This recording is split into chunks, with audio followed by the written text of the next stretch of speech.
how's it going? Today, I'm going to share my opinion on self-defense, pretty much. So, I've taught a couple self-defense classes, not many, and I've taught self-defense moves, and I've been taught self-defense moves, and here's my opinion on them. First of all, I think you need to be honest with what you're training for. Like, you're not gonna have a kickboxer be like, oh, if he comes at me exactly like this, then I'm going to do exactly this. And they do start like that, but then, okay, come at me, boom, again, same hand. I'm ready.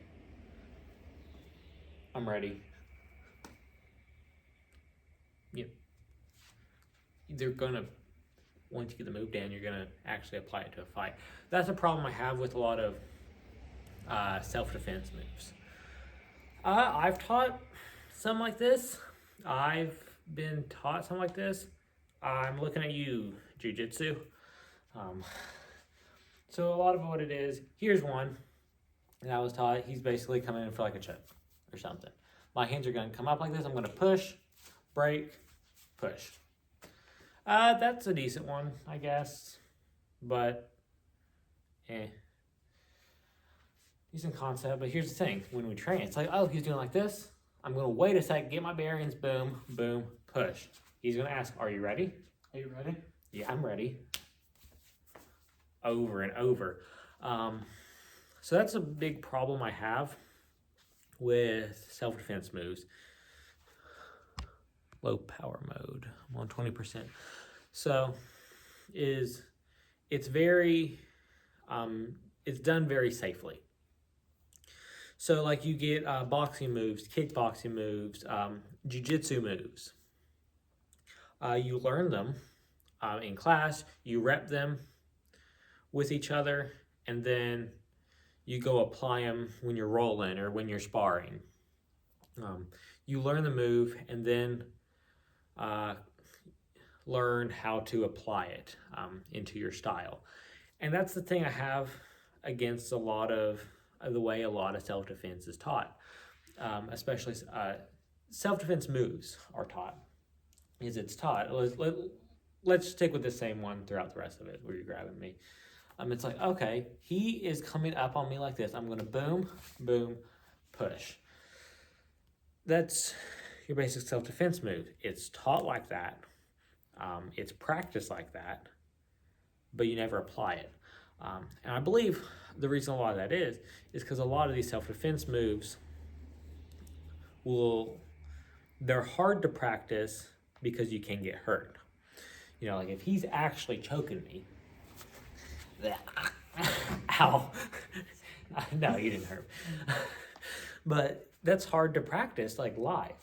Because if that doesn't work, me waving my hands doesn't work, then I'm dead pretty much.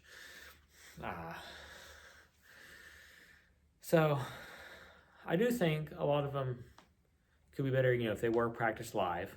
And a lot of that would be using safer moves.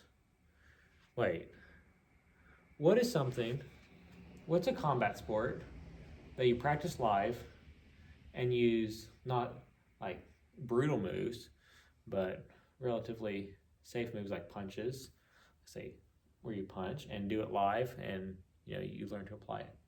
Sancho. Or kickboxing. Or kung fu. Any of them, pretty much, yeah. Like, that's sparring, So, a cool history video on sparring would be cool. I'll need to remember that for later. But if I had to guess, this is me just thinking of it 5 seconds ago, that I'd bet self-defense moves evolved into sparring. And now we see a lot of people trying to bring back those self-defense moves. And really what it is marketing. Like, I don't have anything against saying, oh, we teach self-defense here. I'm not gonna judge you by your sign. It's really to bring people in. It's like we teach kung fu. It's like, and we were to call it karate. Some people might be offended by that, but it's like, what do you, what's going to bring people in? Like, we have say we have our martial art feng shui do. No one's going to know what feng shui do is. What we call it kung fu, because people are familiar with kung fu. So, anyway, where were we? Oh, how I think it can be taught properly. So I haven't taught one in a while, but last year I taught a women's self-defense class, which was nice because I got to meet a lot of single ladies. None of them were into me, but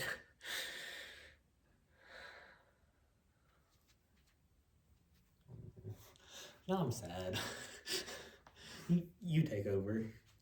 I don't know how. I'm done. Can't get any ladies. I'm just here making YouTube videos. Martial arts. What is it, like 8:30? What is my life? Anyway, yeah. So I've taught some self-defense class, and really what it was, what I did was I was like, okay, we are going to learn how to punch. How do you make a fist? You want to clench up your hand good, kind of relax it, get your thumb over here, and you're going to punch straight out. If you have nails, do like that.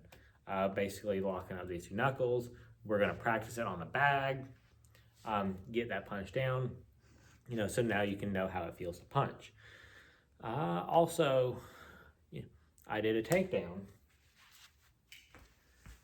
Like, okay, here is a basic takedown. Like, I'm gonna come up here, basically do a single leg. That was crappy, and that was concrete floor. But, I showed some moves that could then be applied to self-defense. My reasoning in showing those moves was to kind of show, I was talking to an audience that basically most of them hadn't seen any of this before. So I was showing, okay, these are the parts of a fight. You got long range here, close range up here, takedowns and ground. So I was showing what is that. We did some spatial awareness training too, basically showing, okay, here's some information. Here are some ways to apply the information. Here are some things you can train, some general things you can train to get better. And I think really that's kind of how self-defense should be taught. Correct me in the comments if I'm wrong, or if you're wrong, I don't really care. Comments tell the YouTube algorithm that, hey, this video is doing good. So if you're angry at me, you just click off the video. But anyway, please comment. I need the views. Anyway, where were we? So, and actually we just had a video on this.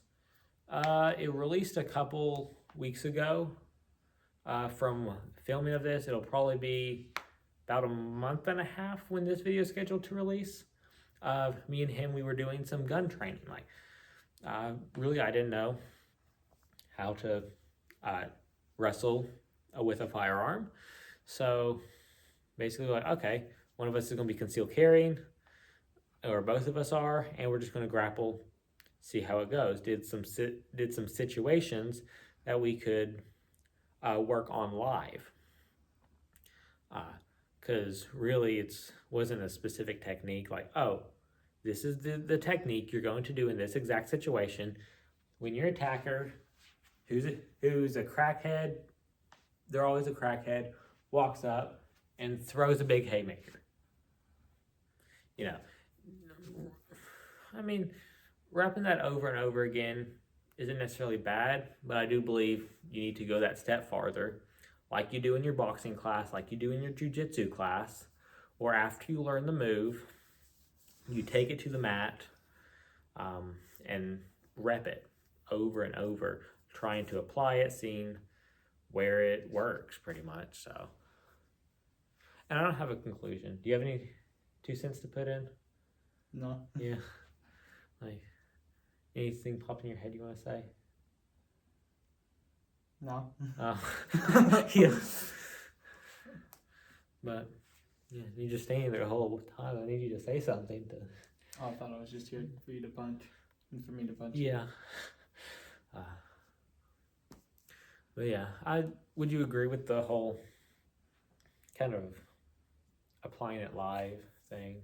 Yeah, I think if you're just sitting here practicing the same thing over and over and over, if instead of that crackhead throwing a haymaker, what if they come in with an uppercut to start off with? What if they have a knife? Yeah. You have to practice in all the different situations and do it live where you don't know what's coming. Exactly. And even practicing, specifically practicing a situation you don't know is like how to deal with the unknown, how to deal with a not expected haymaker, you know. So that's my 2 cents, my 256 subscriber YouTube channel into the vast ocean of YouTube. 2 cents. Maybe I'll change it later. Maybe not. Maybe I'll expand on it. Please give me views. Subscribe. Yeah. and comment, even if it's angry comment. I love reading the angry comments. And if it's too bad, then I'll just delete it. It gives me a power complex almost. Like people will be like, "Oh, this guy," and then I'll just be mean to him. Yeah, and I'll just delete the video, or not delete the video. I'll just delete the comment because it'll pop up like, "Hey, this comment could might be offensive." I'm like, okay, I'll just delete it. No, but actually, some comments that I want to do a video on, like comments going against me, or like how to train this way, because my policy on comments is, you know, you could be like, hey, I think you are completely wrong. Here's the reasons I think you're wrong. Here's some ways I think you could improve. I love those kinds of comments. It's like, you'd be like, bro, I think you're completely wrong in the entire video. Here's why. It's not being mean. It's constructive criticism. I love that. I remember one video, like this guy wrote this whole paragraph. Maybe in editing, I'll put the paragraph somewhere here. And not over my face. Of course I'll put it over your face. Oh. I'm actually not that good at editing. It'll probably take up the whole screen. But yeah. All I do is on iMovie, and this video's 13 minutes right now. I'll probably edit some out, but it's gonna be struggling. I had like a 10-minute video the other day. Maybe CapCut. Yeah. I have something. I think like some video used to do the vertical videos. What's CapCut?